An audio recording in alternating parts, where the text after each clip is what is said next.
I believe that the Republicans will grow our majority in the United States Senate and that will hold the House of Representatives. As I travel across the country, I get a great sense of enthusiasm, just like I felt in 2016, and I think we're poised for a great victory. So there's Vice President Mike Pence in Montana showing confidence Republicans will come out on top later tonight.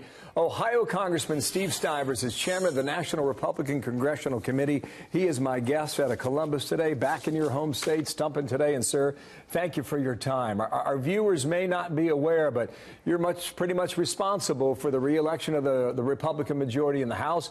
You got a big job today. Here is one observation on behalf of your opponents in the Democratic Party. They've recruited some strong resumes. Many men and women with military records in Iraq and Afghanistan, many who worked for the Obama administration in Washington, D.C., and just in the last year or two moved back home to their home district. How big is the challenge for you and the Republican Party tonight, sir? Well, you know, we have a challenge, but we also have an opportunity. The choice is really clear between results that our Republican Congress has delivered and the rhetoric of divisiveness that the other side has. They want to raise every American's taxes, take away our economic success, and basically put us in danger by eliminating ICE and not defending us at the border. So I think the choice is really clear. And I hope that Americans will choose the path of prosperity as opposed to the path of despair. You make that same point in a Fox News opinion piece. Here's the headline from it. Midterm elections offer America a simple choice. That's what you write, more progress or return to pain. In your second line, you go right to the economy. Should the message about the economy be more at the forefront? I heard Mike Huckabee earlier today say, are you better off now than you were 2 years ago? I think Americans, a lot of them would answer yes. Would that not have been a more simple national campaign strategy?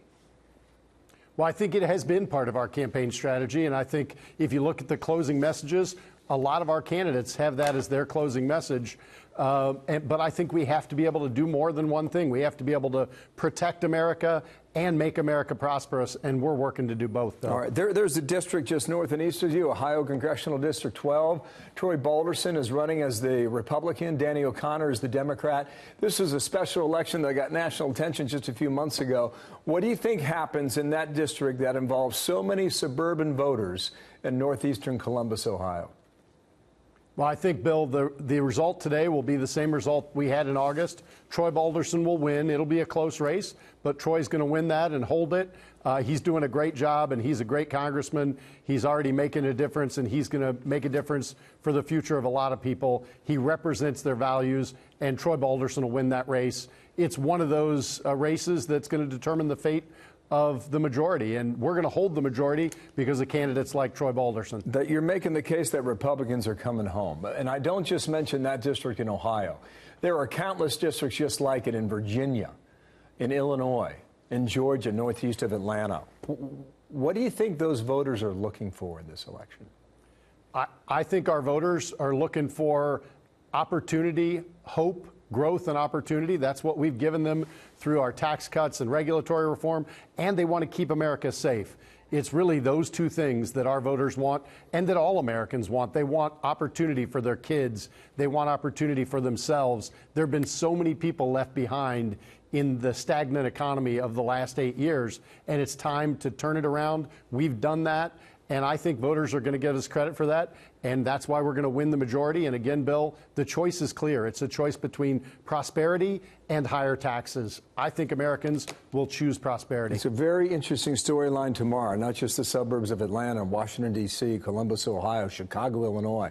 We'll see where these voters are right now. Are they red? Are they blue? Are they a little bit purple right now? But I just got one last question for you. Do you believe this is a referendum on the West Wing of the White House? Do you believe voters are voting on the national level or the local level in a race like this? Well, I think most of these elections come down to local choices and local candidates, Bill. And again, the choice is clear, though, nationally between opportunity and pain. And I think Americans are going to choose hope, growth, and opportunity. And if people are looking tonight and trying to figure out, gee, how's it going to go, one of the early races they can take a look at, and I think West Virginia is a great example too, but Kentucky's 6th district, Andy Barr, is locked in a tough competition. But by about 10 o'clock tonight, I think you'll see Andy Barr winning, and it's going to show we're going to hold our majority, because candidates like Andy Barr, like Troy Balderson, all around this country are going to win their races, and we're going to hold the majority in Congress. Very interesting. That's Lexington, Kentucky. You talk about there, Kentucky 6. Sir, That's thank right. you for your time. That's right, Bill. We'll see how it goes. Steve Stivers, live in Columbus, Ohio. Thank you. Thanks, Bill.